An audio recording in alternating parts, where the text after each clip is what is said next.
বলুন তো কারা কারা চিড়ের নিমকিটা এমনিভাবে বানিয়ে খান? এই নিমকিটা এমনিভাবে বানালে অসাধারণ খেতে হয়। আপনারা একবার বাড়িতে বানিয়ে ট্রাই করতে পারেন।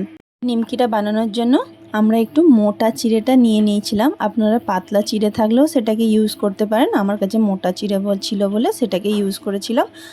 একটা কিছুক্ষণ আগে একটু ভিজিয়ে দিয়েছিলাম। দেখুন এটাকে আমরা একটা জলটা ছেঁকে নিয়ে একটা পাত্রের মধ্যে নিয়ে নেব।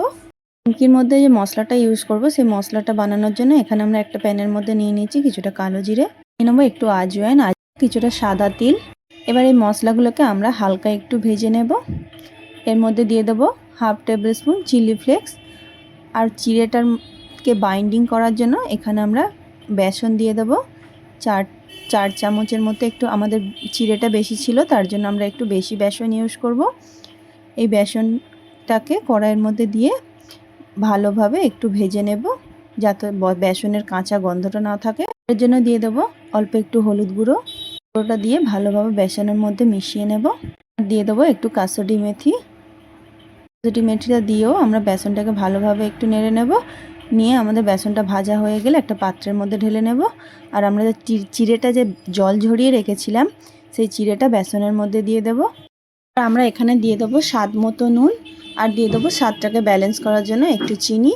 এবার ভালোভাবে সব মশলাগুলো হাতের সাহায্যে ভালোভাবে কচলে মিশিয়ে নেব যাতে সব মশলাগুলো পুরো চিড়ের মধ্যে মিশে যায়। আমরা যেমন আটা ময়দার ডো মাখি তেমনিভাবেই এটাকে মেখে নেব। আমাদের চিড়ের ডোটা ঠিক এমনিভাবে তৈরি হয়ে গেছে। বেশি নরমও করবে না আবার বেশি শক্তও না করে নেব।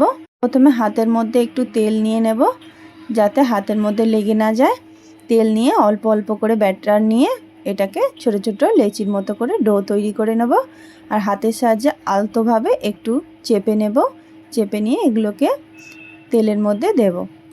আমরা আগে থেকে একটা প্যানের মধ্যে কিছুটা তেল দিয়ে দিয়েছিলাম যাতে তেলটা আমাদের গরম হয়ে যায়।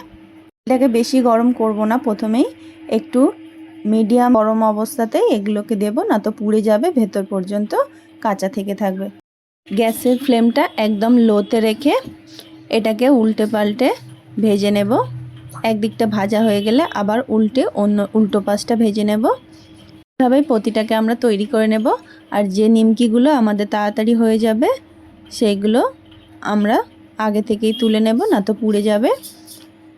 সব বলগুলো সমানভাবে তৈরি করলে সব নিমকিগুলোই একই রকমভাবে তৈরি হবে। নিমকিগুলোকে তেলটা ছেঁকে ছেঁকে কড়াই থেকে তুলে নেব।